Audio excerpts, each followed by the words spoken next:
झारखंड की भूमि से निकले खनिज से देश तो रोशन हो गया, मगर यहाँ के रैयतों के हिस्से आई सिर्फ धूल, गर्द और मायूसी।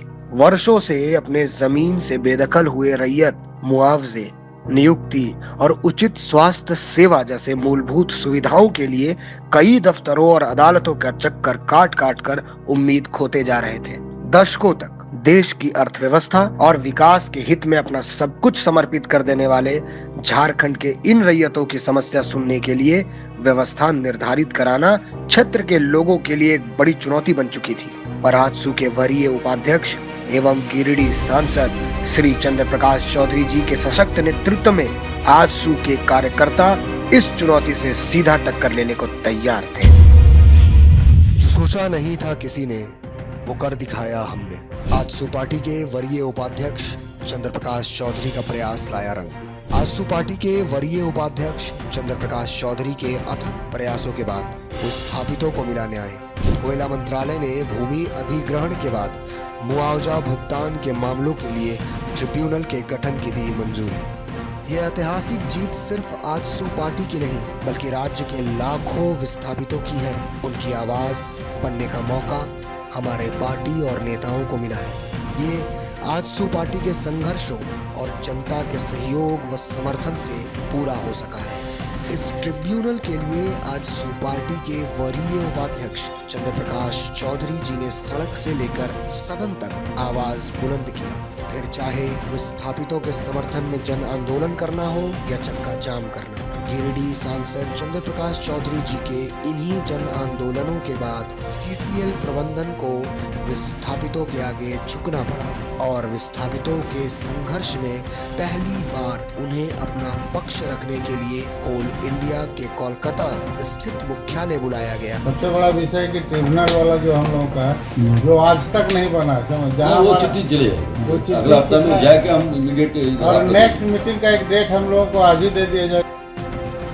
कोल इंडिया के अधिकारियों के साथ वार्ता के लिए 2 दिसंबर 2023 को विस्थापितों के साथ आजसू पार्टी के वरीय उपाध्यक्ष चंद्र प्रकाश चौधरी और गोमिया विधायक डॉक्टर लंबोदर महतो कोलकाता गए, जहां अधिकारियों के साथ वार्ता के बाद विस्थापितों की 21 सूत्री मांगों के दिशा में कार्य करने पर सहमति बनी और ट्रिब्यूनल बनाने की दिशा में ऐतिहासिक निर्णय लिया गया। कोल इंडिया से मुलाकात के बाद श्री चंद्र प्रकाश चौधरी ने डीवीसी के अधिकारियों से भी मुलाकात कर विस्थापितों के हक और अधिकार की ओर कदम बढ़ाने की मांग रखी। कोल इंडिया की ओर से मिले आश्वासन के बाद भी जननेता चंद्र प्रकाश चौधरी ने जल्द से जल्द ट्रिब्यूनल बनाने की मांग को लेकर केंद्रीय कोयला मंत्री प्रहलाद जोशी जी से मुलाकात की, जिसके बाद कोयला मंत्री ने संबंधित अधिकारियों को ट्रिब्यूनल बनाने के लिए आवश्यक दिशा निर्देश दिए। आजसू पार्टी के वरीय उपाध्यक्ष चंद्र प्रकाश चौधरी केंद्र सरकार और विस्थापितों के समर्थन और सहयोग का ही परिणाम है कि 15 मार्च 2024 को भारत सरकार की कोयला मंत्रालय ने भूमि अधिग्रहण के बाद मुआवजा भुगतान के मामलों के लिए पार्ट टाइम ट्रिब्यूनल के गठन को मंजूरी दे दी है। यह ट्रिब्यूनल शुरुआती 2 साल की अवधि के लिए झारखंड के धनबाद, बोकारो, रामगढ़, हजारीबाग, चतरा, लातेहार और दुमका जिलों के विवादों का निपटारा करेगा।